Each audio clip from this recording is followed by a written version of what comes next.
What's up, everyone? So today I'm going to do a post talking about a couple of supplements. There's no specific recommendations I'm going to make to individuals, but I want to give you some information on these supplements, and it may help with post-COVID vaccine symptoms. It may help with post-COVID itself symptoms if you had that, which most people have. And it will also just be very good information on boosting the immune system. So the first thing that I want to talk about is something called nattokinase. Nattokinase is an enzyme, and it's been around for quite a while. Now, they did a study, and I looked at the study, and I didn't realize initially that it was an in vitro study. So we take this with a grain of salt. Definitely some randomized control trials need to be done. But in this study, they looked at, this was, I believe it was 2022, they looked at the spike protein of the COVID virus and breaking that down. So they saw that the nattokinase was effectively breaking down the spike protein. Now, because it's in vitro, we don't know if it's going to operate that way exactly in the body. It was theorized that it would break down the spike protein, which is actually what's necessary for the virus to get into the cell. And so that it can infect the cell, right? So that's one thing. And by the way, the spike proteins are the toxins. That's what's messing all sorts of systems up, most significantly cardiovascular. Now, okay, so we said that in vitro study, maybe we need some more studies on that, but there's some really good research. There's a number of comprehensive reviews I looked at, one being published in 2024, and then there's a randomized controlled trial. I forget the exact year of that one, but they looked at a number of cardiovascular benefits for nattokinase.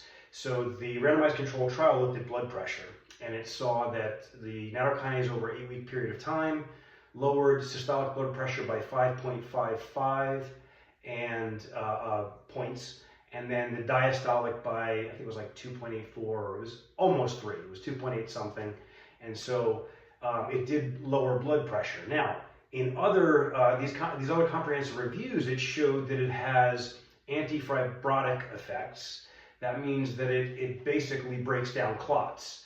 So this is a really important thing because clot formation is one of the key things they're seeing from these spike proteins, from both the virus and the vaccine, right? So just the fact that it has the antihypertensive and antithrombolytic effects, not a bad idea to think about nattokinase. The next thing I'll jump into is something called NAC, N-acetylcysteine. This is something I've been taking for a number of years now. It's a detoxifier for the liver. They actually use it in hospitals. If someone has an acetaminophen toxicity, which that's basically Tylenol, they take too much Tylenol, it's toxic to the liver. They use NAC as a detoxifier for that. So it's very, very effective. It increases glutathione. This has been shown in a number of studies where it increases glutathione, which is the most powerful antioxidant in your body. So has protective effects in that way. There was some data that came out showing that it blocked the cytokine storm, which was what people were originally dying from COVID. They were having what's called a cytokine storm, which their body produces these cytokines, chemical messengers, which are good guys. They do a lot of good things for the immune system, but this storm, when it's too much, it produces all this inflammation and starts to damage the cells. So that was what was happening. So NAC, it also has a number of other antiviral effects. Again, I didn't pull every piece of research out. This is stuff that I've read over the years. So NAC, I'm a big proponent of NAC, N-acetylcysteine. It is super valuable and very inexpensive. And if you need more proof that maybe this thing is effective, the FDA tried to ban it. So they wanted to make it a drug. So it definitely has pharmacological properties. I believe they failed in their efforts there, which is good. So you can go buy it on the shelf, which is the way it should be and has been for many years. Now, that being said, the third thing I want to get to is vitamin D, which is actually my #1 recommended supplement, period. I have a couple that are high up there. NAC is probably #2. Vitamin D is #1. So people say I get it from the sun. Unlikely. You probably don't. So, or you probably don't get enough. And it's possible, and the only way to know is to get your blood work tested. My recommendation for myself and my family, I'm not recommending to you guys specifically, but if I was telling my family members or if I targeted myself, I try to be around 50. I believe it's milligrams per milliliter or deciliter, whatever the number is. But that being said, 50 is the number, and what they're testing is 25 hydroxy vitamin D. That's the blood test. So somewhere around 50. Most of you are not getting that from the sun.